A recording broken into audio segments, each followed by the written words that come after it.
Good evening, Bellingham. I'm Sarah Maeda. And I'm Griffin Rinauro, and here's What's Hot at 7 o'clock. Coming up tonight, we have 4 riveting stories just for you. At 7:02, we have a story about how Squalicum's FBLA is reflecting on past success and preparing for the future. At 7:03, we'll discuss the growing issue of cyberbullying, and at 7:05, we'll call in our storm expert, Makenzie Hofer, to give us a chilling report on the weather. We'll wrap tonight up with some controversial senior news. And to you, Griffin. Thanks, Sarah. As Squalicum takes on regionals and prepares to conquer state, we look back at our chapter's success this past year. Squalicum brought 65 members to last year's regional competition and continue to bring 45 members to the state competition. At state, Squalicum received the first place award for being the largest chapter in the Northwest region. For this year, the Squalicum FBLA chapter is organizing the annual co-ed volleyball tournament, which is one of the biggest fundraisers of the year. Not only does it encourage healthy living and fun, but it is quite a thing to see football players jumping 3 feet over the net and decimating the face of the opponent. I would not want to be on the other side of that net. Oh yeah, I've watched them before and they really do go hard. I'm sure they do. But that's not the only thing they're enthusiastic about this year. Many members are looking forward to participating in their events. Ton Win, a 4-year FBLA member, is hoping to make it all the way to nationals this year, along with many other students. Jacob Weston, a 2nd-year FBLA member, says he hopes to place at state for digital video. Good luck to all these competitors as they try their best today. And as FBLA transitions into more digital-based projects, so does the rest of the world. That's right, Sarah. It is the digital age, and social media has never been more popular. Sites like Snapchat, Instagram, and Facebook report all-time highs for users. However, with these new ways to communicate, there's also a new way to bully. Cyberbullying isn't unfamiliar to us. This type of harassment has affected teens ever since the mobile phone was created. But according to a study by the Cyberbullying Research Center, cyberbullying has been on the rise since 2007. In the past few years, an average of 34% of teens report that they have been a victim of cyberbullying in their lifetime. Now, this is obviously a very serious issue, but many do not know how to prevent it.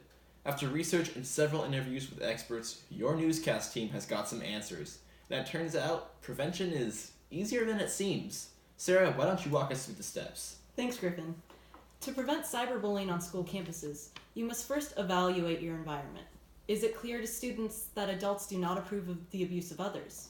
More importantly, do the students stand up against bullying and show that it is unacceptable? If you answered yes to both of these questions, then you have achieved a safe school environment. If not, don't worry, we've got some answers for you. Alan Bergman, the Mentor Program Advisor, describes how this program is essential to a safe school environment.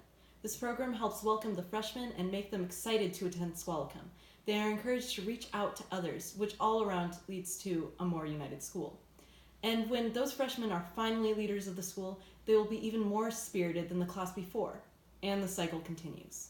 So if your school is struggling to create a safe school environment, consider creating a mentor program to welcome the freshmen. Most importantly, make it clear to students that it is cool to be kind. With this mentality, students will be reluctant to bully others in any form, and will be more willing to stand up for victims.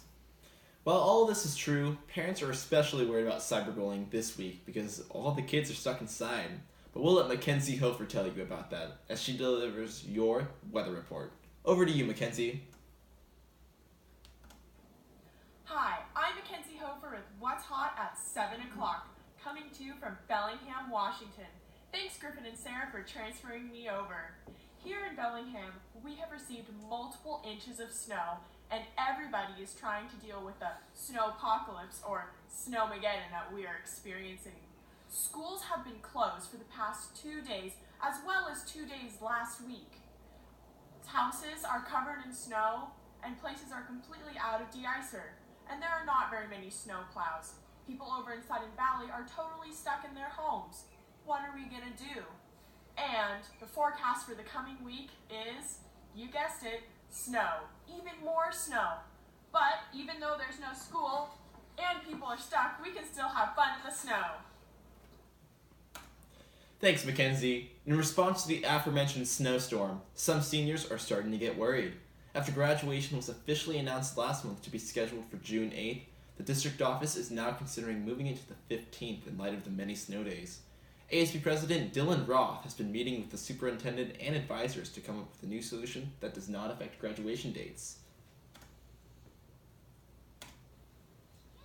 It's crazy. I never thought being ASB president would be this much work. Like, I have these parents and students, they're always calling me nonstop now, saying, like, this is your responsibility, and you don't even do anything else all day, so why can't you do this as being ASB president? But, I mean, it makes sense why they're all mad. Like, I'm sure some of their grandparents, or some of their aunts and uncles, and other outside family members had already bought the plane tickets for the June 8th graduation date. And like a lot of these families, we have a big economic disparity in our community. We've got a high percentage of them who are upper class, and then another high percentage who are lower class. So some of these parents don't even care what the plane ticket they got, even if they can't get a refund.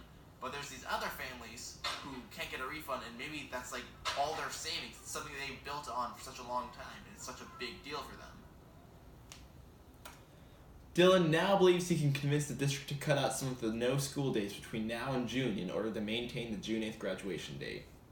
In other news, the senior trip to Orcas Island will still occur on May 31st through June 2nd.